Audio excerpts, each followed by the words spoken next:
बाद में खबर है एंटी करप्शन खाते में डायरेक्टर 2 इंक्वायरीज गुलाम मुर्तजा मेमन बदली थी वियो है। पुलिस खाते में सादत अली यासीन के नौ डायरेक्टर 2 इंक्वायरीज मुकर्रर किया वियो है। एंटी करप्शन खाते में डायरेक्टर 2 इंक्वायरीज गुलाम मुर्तजा मेमन के बदली किया वियो है। तफसील मालूम कंदासीं फैज़ कोसो का। जी फैज़। जी शायद सिंध हुकूमत एंटी करप्शन खाते में डायरेक्टर 2 इंक्वायरीज गुलाम मुर्तजा मेमन के बदली करे छॾियो आहे, जॾहिं त पुलिस खाते में 19 ग्रेड के सादत अली यासीन के director 2 inquiries and anti corruption मुकर्रर किया वियो आहे।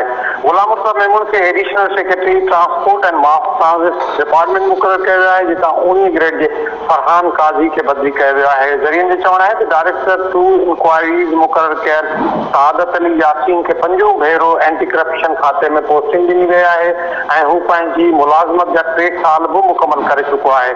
उन हवाले से सुप्रीम कोर्ट ऑफ पाकिस्तान जो फैसलो आयल है कि एक भेरो पुलिस खाते में एंटी करप्शन खाते में मुकर्ररी वठंदड़ पंहिंजी मुलाज़मत जा 3 साल पूरा कंदड़ ऑफिसर ॿीहर एंटी करप्शन खाते में मुकर्रर नथो थी सके, पर उन के बावजूद 5 भेरो सादत अली यासीन के एंटी करप्शन खाते की एक अहम पोस्ट से मुकर्रर किया वियो है। सुप्रीम कोर्ट ऑफ पाकिस्तान जो फैसलो पुलिस खाते में इंस्पेक्टर सैफुल्लाह पुलपोटो जे बार एंटी करप्शन खाते में डेपुटेशन से मुकर्ररी से ॾिनो हो ऐं केस में चीफ सेक्रेटरी सिंध ऐं चेयरमैन एंटी करप्शन एस्टेब्लिशमेंट के तौहीन अदालत जा नोटिस ॾींदे तंबीह कई वई हुई त इहो सिलसिलो ॿीहर न दोहरायो वञे, पर उनजे बावजूद पहिरियों ॿीहर सिंध हुकूमत उन फैसले के एक तरफ रखंदे सादत अली यासीन के 5 भेरो एंटी करप्शन खाते में मुकर्रर करे छॾियो आहे।